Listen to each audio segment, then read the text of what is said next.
All right, let's get started, everybody.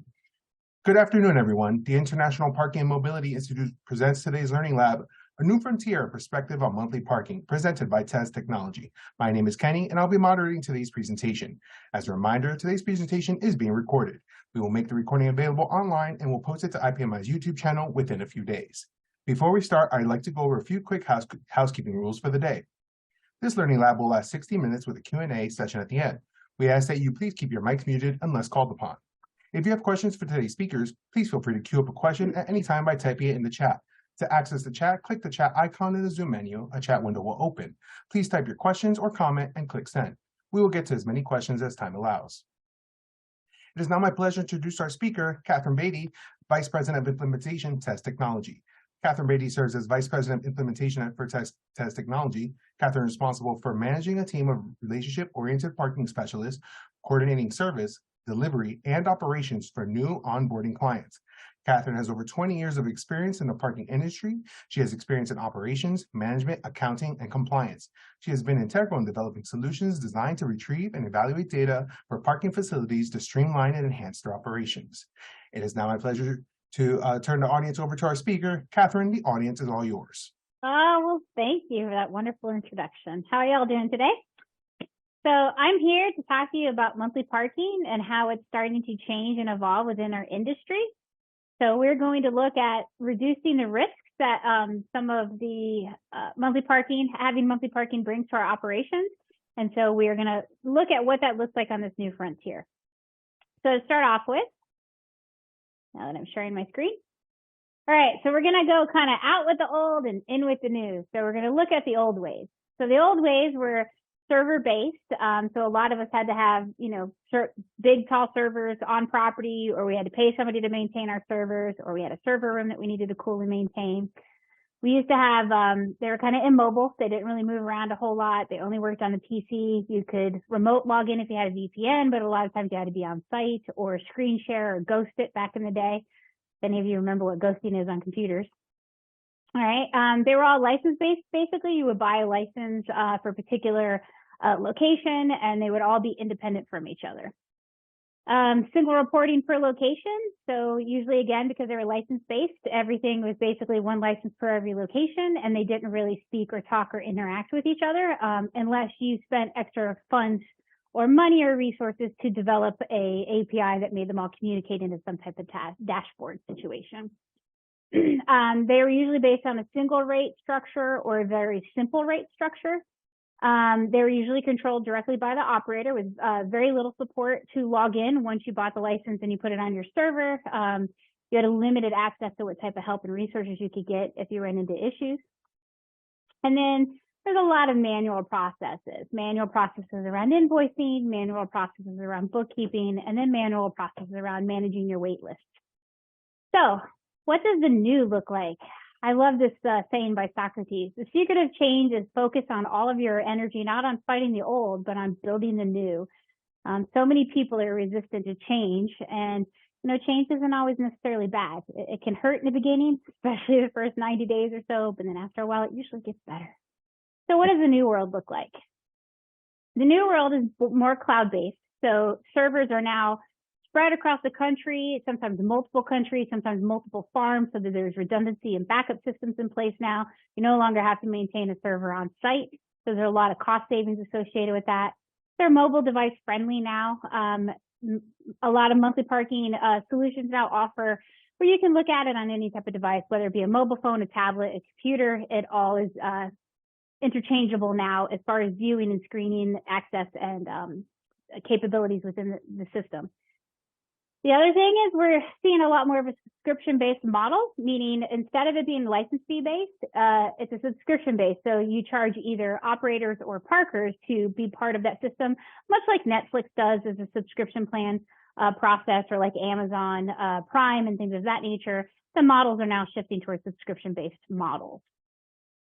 Reporting at a corporate level now. So with it all being on a server and not license-based, and you're buying it as a subscription, you can link all your corporations now under one subscription for you as, let's say, an operator.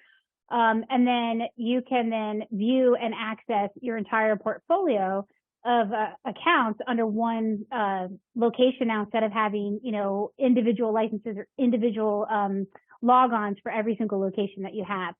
So it streamlines that process. In addition, there's a little bit more flexibility with rate structures. You can do flexible rates based on day of the week. You can do your traditional, flat monthly rate. You can do monthly rates based on AM, PM, 24/7. And in addition, you can do contract billing where you have minimums. You can do rate structures based on tiered structures. This many parkers at rate A. Anything over that is at rate B. And then once you hit the max, it's rate C. And you can have them escalate or de-escalate depending on what type of process you want to do in your rates. So there's a lot more flexibility now, especially after this, post-pandemic world where people don't come to work every single day. So why would I pay for monthly parking every single day if I'm only coming, 30 times in the month, Operator and customer control. So the new ways is putting a lot of the control and maintenance of these accounts back onto not necessarily the operator, but the customers directly. But then the operators can control the guardrails and settings associated with that freedom, so to speak, that you're giving your customers access to. So the operators have more control over how their environment looks and how they want to present it to the public. And then the public can actually go in and direct access their accounts and do things directly within their system without actually having to email or call somebody in an office to do it. They're able to maintain their own information, but again, based on guardrails that are set up within the system. And then the other great thing is you see a lot more automated processes, automated invoicing, automated bookkeeping procedures, automated waitlist options. And there's a few other things that get automated along the way. But what's really great about this new evolution in monthly parking is it's really freeing up a lot of the manual processes that are associated with managing a monthly parking account. Like manually processing hundreds and hundreds of, paper checks that come in, that can go away. The manual process of closing out your books every month or balancing these things or sending out your late fees, the manual process. There's these things that can get streamlined based on the settings and parameters that you put in place in the system. All right, so let's take a deep dive. What do they really, really, really want? And now I have that Spice Girls song. I'll tell you what I want, what I really, really want. Okay, so what customers want access. So again, they want it to be easy. They want it to be able to log in and register for their accounts. So individual parkers, meaning a person who's just a single parker with a single parking space, multiple, they can have more than one vehicle, but only at one time that vehicle be in their parking space. So what individual parkers want is the ability to just self-register, to be able to go on a website, click on a link, register for their account, get the account, and then manage their account going forward. And in addition, you want these access points to be white labeled. So you want it to be white labeled with your logo or your client's logo. Within these new systems, you can customize your logo. So you can have, let's say you're an operator and you have multiple locations, you can have your logo on, let's say 10 of the properties, but then you have one or two that are clients that want their logos out there. You can specialize your whitelisting now based on your clients as well as your corporation so that it's all seamless in the user experience for the customer. It all appears that it's coming from the same source. So there's a lot of nice things about self-registration from the individual parker side. Once a group is created as well, so groups are created by the operator or the owner of the monthly parking. But then once the account is created, they also have the same access as an individual parker. It's just that before you have a group come in, you want to make sure you set up the rules and regulations associated with that group so that they can't add parkers or go above their allotted space. It's assigned to them based on your agreement with them or lease abstracts or how many spaces you have available. So on group accounts, those are maintained by the operator or the owner. But then once those are created, they have the same access as an individual parker, which means they can self-manage their account. So what does that look like? Basically, they can view and pay invoices anytime they want. As soon as the invoice is generated, they get an email notification. They have a new invoice out there to pay. They can go in and make payment.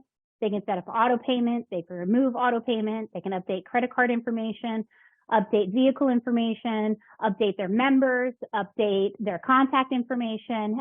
And then they can do things like add and remove parkers onto their account if it's a group account. They can add and remove vehicles if they rent a vehicle or change out their vehicle, buy a new vehicle, or maybe they're driving their, husband's vehicle that day and they want to add it to the list. And then they can also look at their parking contracts, their agreements, their terms and conditions. And then when necessary, they can terminate their parking. So this kind of gives you a brief example of what our particular site looks like from a customer's perspective, and they can see a dashboard of all of these things, and they can go in and click on them and edit them at any time. So another great thing, again, is that it's user-friendly. So you can access these on any device. It doesn't matter if you're using a tablet, a cell phone. It doesn't matter if you're holding the phone this way or that way. It'll rotate and fit according to whatever device it's on. So you no longer have to be trapped to a PC, or you get it on your phone, but then it doesn't size correctly and you're having to zoom in and zoom out, or when you turn it to the left, it doesn't tilt as well. And so all those things are now controlled and mobile friendly. And so it makes a really great user experience, not only for the customer, but for the operator as well, because you can log in, while you're at the movies. If you get an alert or you need to do something, you can do it instantaneously now from any device. So what do operators want? Operators really want a whole lot with less. They want to be able to do a lot more, but with less resources, less effort that needs to be put forward. They want to make everything just basically easier. Work smarter, not harder, is what operators are really looking for. So what does that look like? So automating the streamlining and reducing administrative work is the main goal. The new frontier of monthly parking is the least amount of work as possible on the actual operators. Let's put this back onto the customers so that you're freeing up your time to work on more higher valued tasks. Some of those things might be invoice auto generating on your chosen date. So instead of just invoices generating, let's say you have to manually go in and generate them on a particular day every single month, you can pick a date where you want the system to auto generate your invoices for you. And what's great is you can then customize that. So let's say on one account, you want them to, let's say bulk of your parkers are going to auto generate your invoices, let's say on the 20th of the month. But let's say you have a single account that is has a corporate office based in another city, and you want them to see their invoice sooner because it takes them longer to process and pay it. You can go into that particular account and set up a invoicing date of, let's say, the 15th of the month so that they get it 5 days sooner. So you have the ability now to not only control when your invoices are generated and to make that an automated process, you can customize that at the corporate level, the location level, and even the account level now. So that's one of the big things that is really nice about how we're evolving, is being able to do things at multiple levels now, instead of it all just having to be at a location level. Now you can do it account level, location level, corporation level. There's a lot more control on what you can do with being flexible within the system. So you can auto suspend accounts for non-payment. And in the same respect, you can auto turn them back on once they make payment. You can also send out auto notifications of when their invoice is due, when it's late or when it's about to be late, and then when they're officially past due. You can send notices out that notify them they've actually been suspended. And then once they go in and make payment, it'll send another notice saying that they've been unsuspended. And all that can be automated through the system based on the parameters and the responses that you want to send. So it's a really great way to add some functionality that doesn't require any man work, but you're also communicating more frequently with your customer base. So you can also auto generate reactivation fees. So like if somebody pays late, instead of having to go in on, let's say, the 7th of the month and say, okay, I want to generate all my late fee billing or my late fee invoices, the system can automatically do that. And again, you can customize when you want that to happen. And you can say, I want it to happen, let's say, on the 5th of the month or the 8th of the month or the 3rd business day. And then if you want anybody to be exempt and not be charged late fees, you can add that exemption. And if you want somebody else's late fee to be charged, let's say 30 days out or 20 days out, you can also make that setting customized for that particular account as well. So again, lots of flexibility within the system to apply defaults, but then also to tweak those defaults per account or per location. So automate rate escalations. This is mainly based on lease abstracts or when you know for a fact you're going to be doing a rate increase, but you see this mainly in Class A office buildings. But you have the ability now to set up the rate escalations to automatically occur. But in addition to that, you can get notices 30, 60, and 90 days out to remind you to go in and look at it and make sure that all the settings are accurate, that nobody's gone in and changed anything.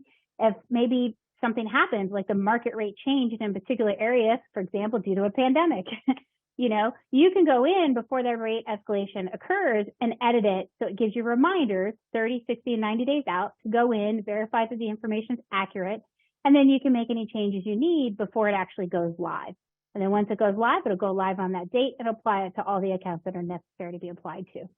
So again, this has existed in our world in the past, but it's just been, let's say, tweaked a little bit, made it a little bit more efficient when it comes to being able to go in and modify it and be notified when it's going to happen.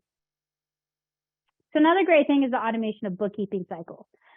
So many of us experienced on other platforms where you have to go in and you have to manually close your books every month because it's done on a billing cycle. Well, this new technology and the way reporting and servers work now, you can do things on a 24-hour clock, and your monthly billing can be no different than your transient parking.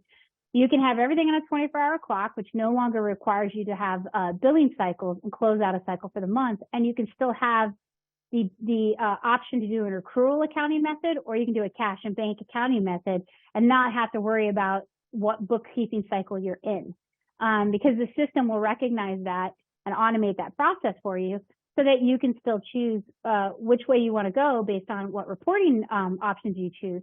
But you no longer have to actually manually go in and close your books, or if there's a mistake, you don't have to go back in and try to reopen them, reclose them, and then redo all the work that you just did.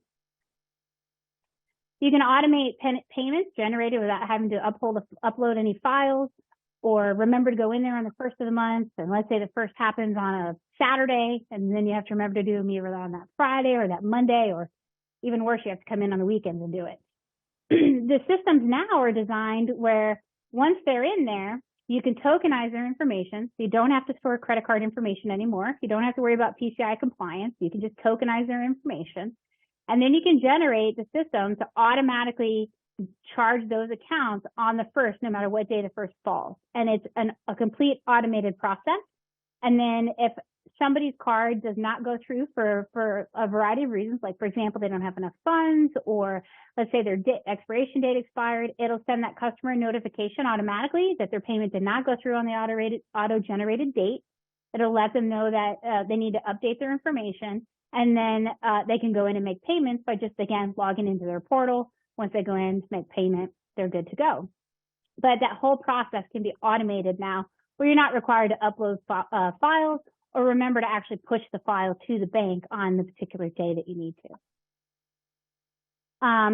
So you can send mass communications now out to parkers. What's really great about technology and texting and emailing is you have the ability now to send out mass communications very easily without a lot of effort. So let's say, for example, you have a parade coming in town. You're Kansas City, you just won the Super Bowl. You need to let all your monthly parkers know they're probably not going to be able to get into their facility anytime soon because of this massive celebration going on. Well, you can send out an email to all of your parkers reminding them that the garage is going to be full, that everybody's going to be out celebrating and do the street closures. They might not be able to get to the facility. Or let's say it's the 5th of the month and you have people who haven't paid you yet, but you don't want to shut off their parking quite yet. Let's say you're going to shut off their parking on the 6th. On the 5th, you can send out a mass email communication to all your unpaid parkers. Sorry. You can send out a mass communication to all the unpaid parkers and just ask them to remember to go in and pay their invoice or to reach out if they have any problems, and you can remind them that you'll be shutting cards off the next day. So there's really great ways to send communications out to your different stakeholders within the system. Another great thing is the automation of wait lists. Now, this exists in our world currently where somebody comes into a lot and it's full and they can be added automatically to a wait list. But what's happening now is it's taken to the next level. Not only can they be added to the wait list, but as soon as the space becomes available, if you have the option within your settings now in some of these programs, especially ours, you have the ability now to go in and say, not only do I want to automate my waitlist process, but as soon as the space becomes available, I actually want to automate the notification process. So you can tell the system when a space becomes available, go ahead and go out, ask the next person on the list if they want the space. You can choose how long they have to respond to that request. So let's say you give them 2 weeks, 14 days. If they don't respond within that 14 days, they go on to the next person on the list until they get a response, and then the system automatically adds them in because they've already in there. They have all the information. It'll create their self-registered account. They'll get the notification, and then they can immediately start parking. And then you as the operator would get notifications if you need to turn on any access cards or contact that new parker to set up access to the garage if required. If you have parking equipment, if it's on a surface lot, they would just start, and then it would tie immediately into the enforcement program. So there's some really great waitlist options now with automating that entire process, where you can be almost completely hands-free now from your waitlist, which is a really wonderful tool. Another thing that's changing, again, I mentioned before, is the flexible rate options within our system. So our industry as a whole has changed a lot since the pandemic. People do not necessarily park 24/7 anymore, 7 days a week. So you might want to limit their access to Monday through Friday. You might have a reserved or an all-day rate, 24/7 rate, but then you have the ability to create rates that say, oh, I'm only coming in on Monday, Wednesday, Friday. So you can create a discount rate. You can say that that rate or that access is only available on Monday, Wednesday, Friday, or let's say Tuesday, Thursday, or Monday, Tuesday, Wednesday. So you can customate not only the date, but the times within those days that they're allowed to access the facility. And then it will limit their ability to get in there and charge them based on that. So it's a really great feature to be able to do that. All right. So there's also the ability in our industry, as we're evolving now on the monthly parking side, when you go to a subscription-based model, you become transactional at that point. So what that gives you the ability to do is, on a subscription-based model, you have the ability to charge a maintenance fee or technology fee. This is actually how you're paying for the system. So instead of having to spend, you as an operator having to spend, a few $1,000s for a license, you can now say, oh, I'm just going to pay a per parker fee and have my customers, cover the cost. So there's no out-of-pocket expense for me. Again, much like Netflix or Amazon or any of these things that you've experienced. Another place you see this a lot is if you order food off of Uber or what's that other one? Grubhub, you'll see like a delivery fee. So what's really great about this is you can add that, the cost of the system and the technology is then not necessarily a burden that you have to carry. You can push that onto your customers. You can also decide whether or not you want to push credit card processing fees onto your customer. But let's say you're a super, super nice operator, super, super nice owner, and you don't want to charge your credit card costs back to your customer. What you can do is adjust your maintenance fee or your technology fee by just adding a little bit higher of a fee. For example, let's say instead of charging $1.50 per parker, you charge $2 per parker. And then you take 50 cents of that additional account maintenance fee and you basically use that 50 cents to recover the cost of what you're spending on your credit card processing. So it won't cover the entire amount. Most people are between 2 and 3% in credit card processing, but it will help recover some of those costs back without putting an undue burden back on your customers. If this isn't something they've experienced before in the past of having to pay credit card fees, you can get some of that back by just charging a little bit higher of a maintenance fee or a technology fee. So the ability to have like account cost recovery options within monthly parking now is a brand new revenue stream that did not exist really on this level until the subscription-based model came into existence. So this is a really great feature that some people have chosen to take advantage of, not only as another revenue stream, but also if they're not using it as a revenue stream, they use it as a way to recover their cost of what they're pushing on credit card fees. So we all know that reporting, we all live, eat, and breathe reports. Whether we are the owner or the operator, and even our customers, they like reports. So what's really great about technology now is you can have things based in BI technology, which means your portals become interactive. When you look at reports within systems now, you can actually manipulate and analyze the data directly within the system. So when you're looking at a report, for example, this is a screenshot of a report, looks like it's a transactional report. You can sort it now within the system and say, I only want to look at my transient parkers. I want to look at my monthly parkers if they're integrated. You have the ability now to sort by location. You can look at all your locations now in one place instead of having to log in to 15 different places, export the reports, and then combine them in Excel. You can now do that automatically within monthly parking systems. You can go in, you can say, I only want to look at all my locations. I only want to look at the ones in Texas, or I only want to look at the ones by this particular client or this particular owner. And then you can sort them based on payment type, payment amount, payment date, and you can do all of this directly within the system without ever having to export it or anything. You can then filter and manipulate your data in real time directly in the system.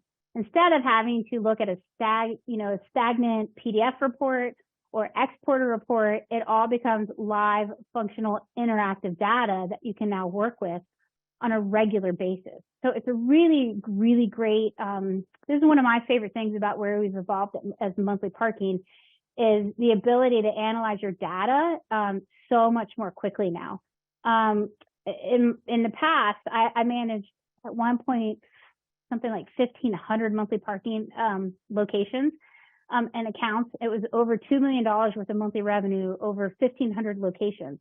And when I needed to do analysis for like, say, rate increases or what the AR was across the country for our receivables and to understand what was going on, you would have to export and combine 1,500 locations of data into a massive report. And as you can imagine, by the time you got done doing that and compiling that data and analyzing that data, it could be 3, 4, 6 months old. And then at that point, you have to ask, is it still relevant? Does it still hold true? Has something happened that could affect that?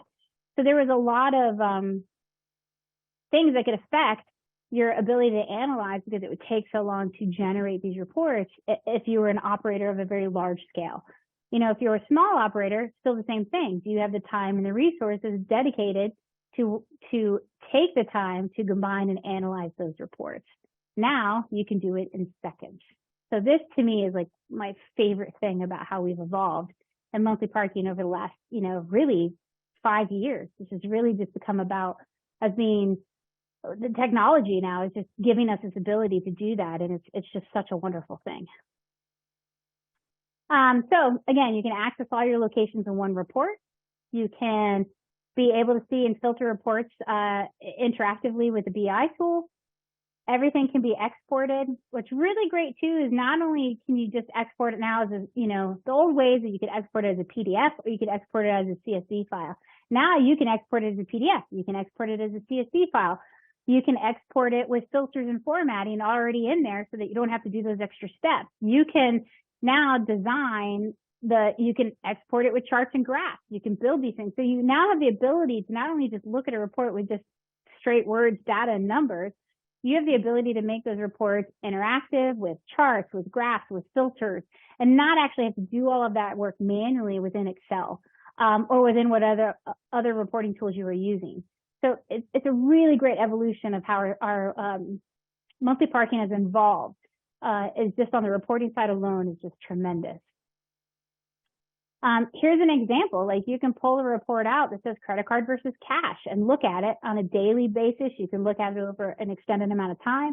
This is from 2018 all the way to 2023. And it took about maybe 20 seconds to run this report within our system. So it's an amazing thing to be able to just look and say, okay, well, what percentage of my revenue is being paid or is coming in credit card versus cash in my monthly parking world?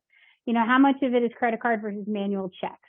And then is there a particular month where it's higher or lower? So it's really great to see all of these data analytics in such quick, easy, real time, again, with very, very, very little effort. So obviously I'm excited about the reporting. So, all right, so let's look at a small case study so you guys can kind of see really what the savings can be for an operation. So there's a small regional parking operator. He's located in the South. So he's located in my neck of the woods. And he has over 46 locations with monthly parking. He has 8 garages and 38 surface lots.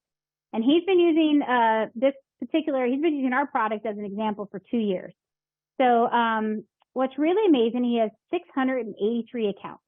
Okay, so pretty decent size operation. We've got 50 locations spread out over a pretty nice geographic area. We have 8 garages, 38 surface lots, so we have a good mix here.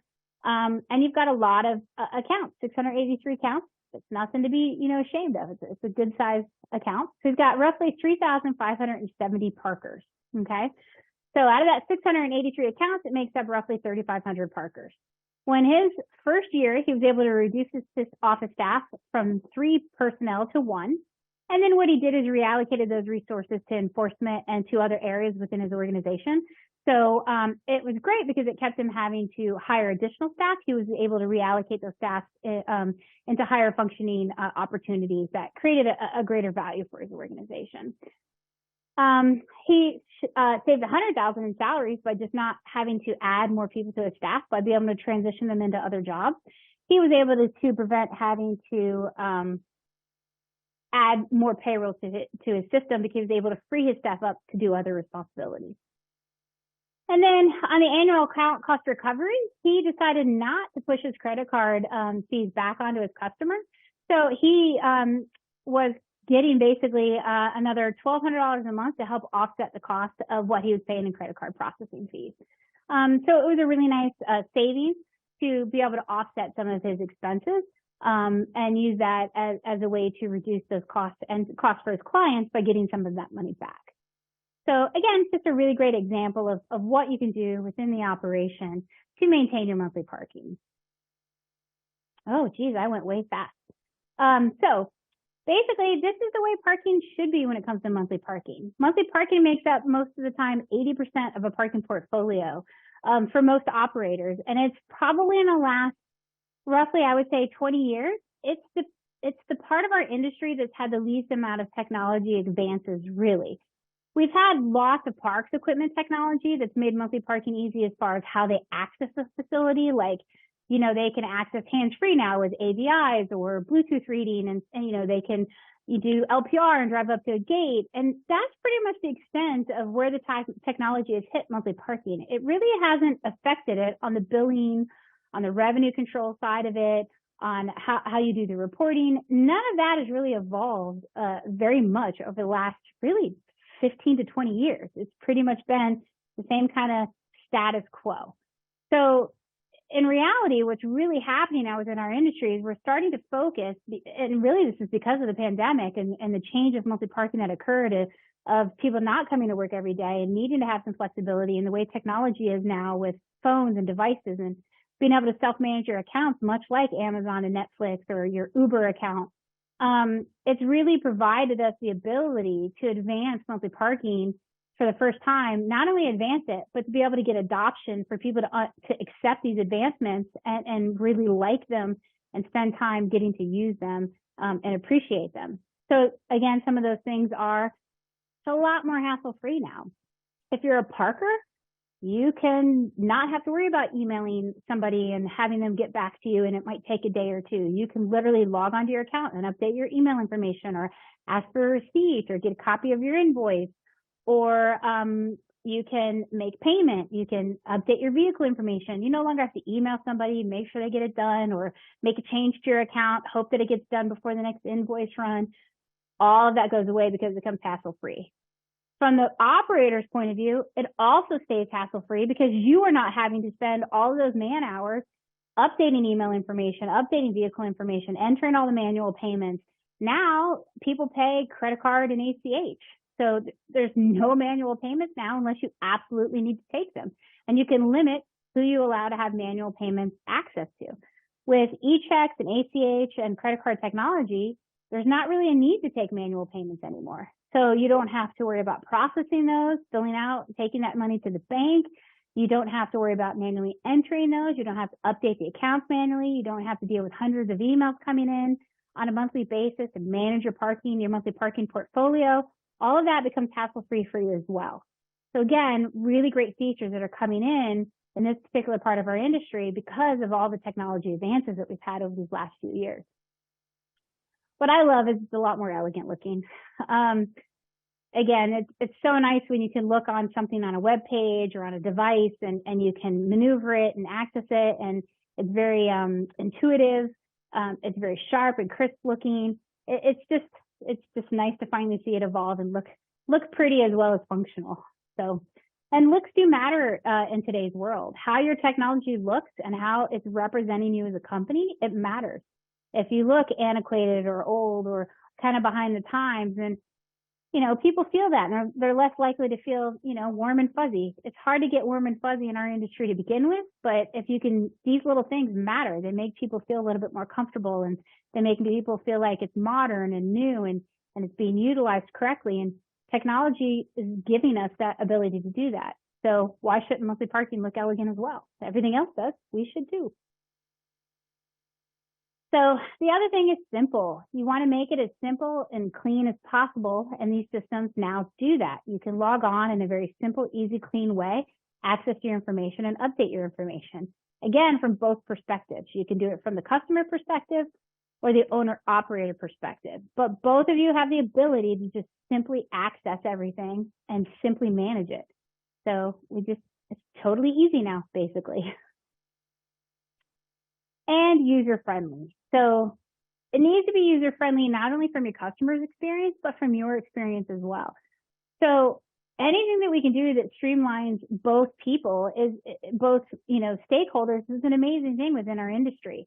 But what are the odds that when you make things easier for an operator, that they're also going to be easier for the customer, or vice versa?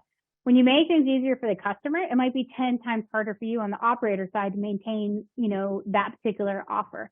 In my head, I always think of like hospitality passes or employee parking or residential parking. In order to provide those programs, there's usually a high degree of manual labor on the operator side to make sure those programs are being utilized correctly and not abused. With these new systems in place and these new guardrails and these new technologies, you're able to provide those programs, and it requires less oversight or less management because you have the ability to control things now a lot more quickly and automatically, so that it doesn't take as much manual process to maintain these other programs that you create within your monthly parking. And discounted parking is one of those things that can be made easier, especially in like residential areas and things of that nature where you have a lot of turnover, a lot of, hey, I need to add a space for 6 months because somebody's coming to live with me, or I sublease my space. All of that can be managed now in a very user-friendly process. And it's not overburdening you as the operator in order to help a customer. And it's not overburdening a customer when you as the operator have to put rules and regulations in place. Now, both of you have a user-friendly experience, and both of you have a very simple, easy, elegant approach to how you're managing your monthly parking. So it gives you a lot of freedom that didn't exist 5 years ago. All right. And then it's just, quite frankly, more convenient. I mean, how convenient is it when you pull into a lot that you park in every day and you have some type of like mobile payment option that you can look at and go, hey, this location has monthly parking. I can just click on that link now. What do you know? I can just sign up for my monthly parking right now. Or you can log onto a website and it just takes you right into the self-registration portal where you can register versus having to email somebody, request a space, figure out what property you want, what location you want. It can all be done with instantaneous links. Every location can have its own link. They can click on it. You can post on a website. You can do QR codes that they can scan that takes them directly into that self-registration portal. So you're making the whole process of signing up for monthly parking and getting monthly parking so much more efficient. And then on the company level, it's kind of the same thing. Once you set up the company, that company can then send out emails to their staff to update their information, to add, to get their personal. They can have links within their organization, allowing people, if they have a mass orientation coming in, they can send out a link to their employees for them to get their information and fill it out without having to track them down, without having to send emails back and forth to get this information. They can send a link. The employee can, fill in the information. It'll automatically upload to the system. And then the administrator of that company account, their work is less. You as the operator is less. So it's more efficient for every step of the process, whether it be an individual or a company. And then continuously trying to evolve that and work on that is another thing that's really great about monthly parking now as we're moving forward. It's something we're continuously able to improve on now as a whole as an industry, because we have the technology now that is adaptable and that can be easily adjusted and changed, and new codes and new features can be added all the time now at a very easy opportunity. Instead of maybe only getting updates once a year, if you were lucky, now you can have feedback and get updates a couple of times a year, depending on what technology and what's required, how big of a lift it is, of course. But that didn't really exist in the last 5 years. You kind of let the people know what you wanted. You hoped that it got through on their product list, and then, it may or may not get implemented, just depended. But now you have a lot more control as to what features you can get added to make your system even better once you get it enabled. So lots of great things happening within the future of our monthly parking. So that's kind of my spiel. I definitely would like to open it up for questions now, and see what I can do to answer any questions. I know I went through some things pretty quick, but I like to really talk about questions, give you guys an opportunity to speak. So hit me. Yes, if you have questions, please type them in the chat now. Or if you'd like to speak up, raise your hand and we can have you on mute if you wanted to ask a question directly. So we'll give everybody about a couple seconds to type in their question. And thank you so much, Catherine, for the wonderful No presentation. problem. I know John Oglesby will have a question. He's always got something to say. Okay, he does actually. What are the costs? John Oglesby, the parking whisperer, asked, what are the costs of some of these great programs? The cost varies, but it's usually what's great about these programs is you as the operator don't necessarily have to have any out-of-pocket costs. It just depends on whether or not you want to assume the cost or push it onto your customer. But on average, they usually cost anywhere from $2 a parker and up. Usually there's a cap or a max so that, you're not charging a group of 1,000 people about, $2,000. So there's usually a max. So I would say between $2 and $100, depending on the size. And then it's usually whatever your credit card processing is, and it depends on if you're the merchant of record or if the person you're contracting with is the merchant of record.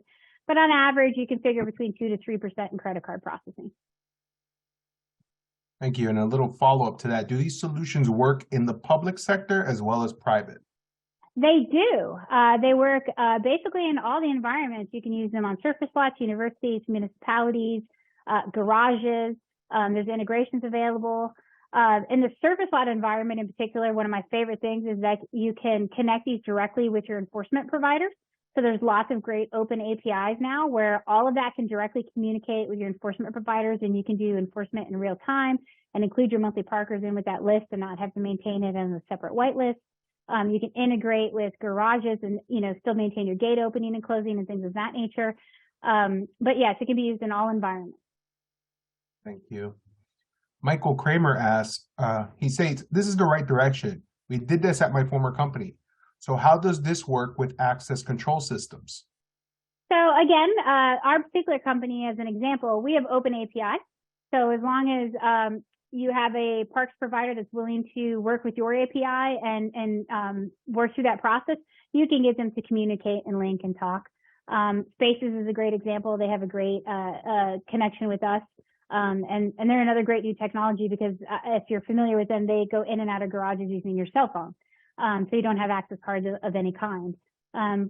We also partner with other systems like SCADA or TEBA. So there's lots of great integrations and APIs out there. Thank you, Catherine. Stephen Friend asked, in regards to the flexible rate options, can you talk to the price modeling you've used and the volumes of customers that adopt/subscribe to these programs? Yeah, it's a great question. So ironically, we see that used a lot more in surface lots than we do garages. Usually when you have parks equipment and gated equipment, the owners of those facilities, because of the cost of what it takes to put equipment in and maintain those operations, are less likely to provide big discounts for the flex parking. So when you're in a garage environment, the flex parking is more limited. It's more Monday through Friday or 24/7. They don't necessarily do it like Monday, Wednesday, Friday, and things of that nature. On the surface lots, you see that a lot more. So I would say 70% of the surface lots have some type of mix now where it's Monday, Wednesday, Friday, or Tuesday, Thursday. That is good from, let's say, 7 to 7, or they have it where it's Monday, Wednesday, Friday from, 7 to 2. Depending, and it ties into the enforcement. So it's all real-time enforcement. If they go past their time, it shows that they're past their time and they can get ticketed just like anybody else. So you don't have to worry about the system being abused on surface lots versus the garage where you're controlling the access. So that feature, ironically, I was really surprised that it's mainly used at surface lots. You see it in garages, but again, very limited. Thank you, Catherine. Wendy Duran asked, how are parking management companies responding to employer/commercial tenants that are looking for options for employees that are commuting less, either a consistent 3-day/week schedule or less consistent? I'm seeing more of, we get a request for both. So we get a request where they can come in, let's say 3 days a week. The average most of the time is 3 days a week. We have a few that are 2 days a week, but most of the time we request for a 3-day-a-week work schedule. And then the real trick is whether or not it's the same 3 days of the week. Is it Monday, Tuesday, Wednesday? Is it Monday, Wednesday, Friday? Is it Wednesday, Thursday, Friday? The real difficulty comes in is when they want to just have an open where I only come, let's say 20 days in the month, but I don't know what 20 days those are going to be. That's one thing the technology has not really caught up with, not only on the monthly side, but on the transient side, or like on the package side. When you do like prepaid parking and things of that nature, is when it's a flex schedule like that. So back to that, it's mainly just 3 days a week, and it's usually a fixed 3 days a week and a fixed time frame within those 3 days a week, or 4, whatever the case may be.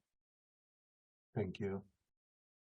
And a little follow to that, what type of reactions have you experienced from clients/customers on the subscription-based business model?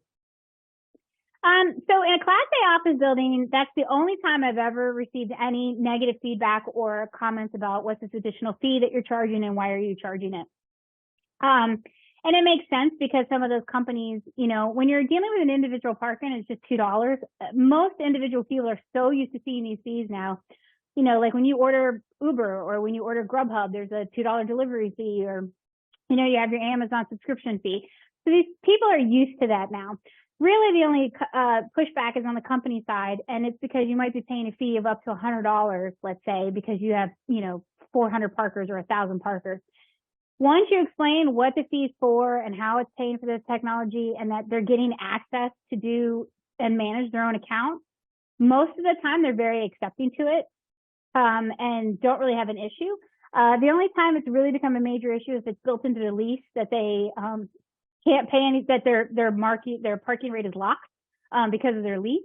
And then what most leasing Class A office buildings are doing is saying, okay, well, we'll honor it this time. We will absorb that fee or reduce the parking rate that we're charging to compensate for the account maintenance fee.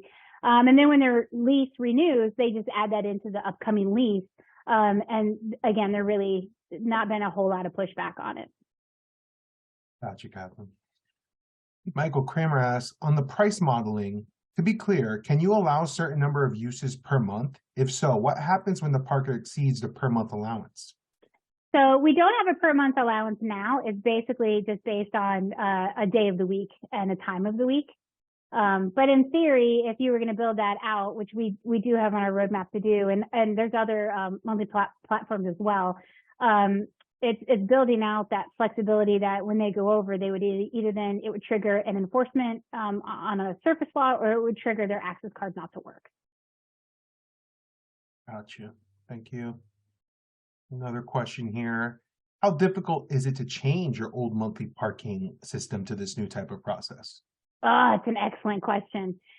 And the answer is depends on your provider. So at our particular company, we have a team, an implementation department. It's actually my team. They actually come in and do all the heavy lifting for you. So they will actually take your files from your previous provider, whoever that is. They will convert them into a file that can be imported and uploaded. They will create all the guardrails, create all the settings. They will send you sample materials of how to communicate everything to your parkers. They'll work with getting the API set up on the enforcement side if it's a surface lot or things of that nature. And they kind of do all the heavy lifting. They plan it all out with you in advance. And then once you're ready to go live, they will then train you, train your staff. They will train your customers. We even provide documents that you can provide your customers that explain what the process is, what it's going to look like, screenshots of what they're going to see when they get their registration link for the first time, the entire process. And then my team stays with you for 90 days. They make sure that you get through the first 30 days of getting people adjusted. Then the next, usually within 60 days is when you start having your changes. Like I want to add people, I want to remove people. I understand the invoicing, you work out all that. We get you through your first reconciliation to make sure your finance department's happy, that your management reports match the way they need to. And then roughly about the 90-day mark, you're good to go. And then if you need anything from that point, you just reach out to support. So it's really very easy. The hardest thing is just making sure you communicate enough to your parkers about the change, why it's happening, when it's going to occur. This also makes me think of the previous question about how accepting people are about the account maintenance fee. One of the main reasons some of the garages switch to this particular model is that it keeps them from having to raise rates. Because when they switch to a subscription model, they don't have to use the same amount of equipment. They can go LPR, or they can go equipment light in a lot of situations. And so a lot of times they explain the account maintenance fee by saying, hey, I can charge you $100 a month. That is the most I'm ever going to charge you. So I'm going to charge you, let's say, $2 per parker, and I'll never charge you more than $100. Or I can raise your rates by $35 for every single parker. And we actually had a municipality that signed up. They did the $2 per parker. The customers revolted. They switched it 30 days later, and then they were forced to do a rate increase. And then instead of paying that $2, the parkers ended up having to pay $35 extra a month. So then they revolted again, and the city was like, dude, we told you that's why we wanted to go to this other company. It's why we wanted to go with the subscription-based model. And then they eventually switched everything back, and it all worked out great. The customers ended up being happy. They were able to cover their costs of what was going on in the facility. They were able to go equipment light and reduce some of their maintenance expenses that they had coming up, and then it ended up being a win-win. So, but again, how you communicate that information forward is the biggest key as to whether or not a successful change, whether or not a change is successful, is all on how well you communicate what that change is and why it's occurring and why you need to do it. Thank you. And a follow-up on the data question, Michael Kramer asked, I know from experience that prior data is often quite dirty. Who cleans this and how's it done? Cleaning it, it's pretty self-explanatory. Like if you run a revenue report, it's a revenue report. If you run a transaction report, it's a transaction report. I'm not sure that you really need to clean it. The system kind of does it based on whatever filters or parameters you put in place. So if I had a little bit more detail, I might be able to help. Michael, feel free to follow up with Katherine. She believes she had her email. We'll send out her email in the post email as well. Another question here. Do you believe that this could also be adapted for on-street parking? Oh, yes. A lot. It's most successful in the on-street and surface lot environment. I mean, you can use it anywhere, but there's a lot of easy adoption, easy success, low maintenance when you're dealing with on-street and surface lots, especially when you're dealing with enforcement, because it can tie directly in. Like we have APIs, I think, with 5 or 6 enforcement companies, some of the national ones, but it's so user-friendly on the surface lot environment and so easy to maintain that it's very successful in those areas. Gotcha. Thank you. Any other questions? Maybe I have time for maybe one more. No other questions for now. Look at me, 7 minutes to spare. Yeah, we could give you back 7 minutes. Katherine, I don't think there's gonna be more questions. Any last words? No, as always, it's a pleasure. I love doing these learning labs. I just think they're so much fun. So let me know if you guys need anything, and I'm just happy to participate. Yep. We will send a follow-up email with the link to this learning lab, as well as Katherine's contact information if you want to talk more about today's presentation. We thank you, everybody, for joining us today. Have a great day. See you, everybody. Bye.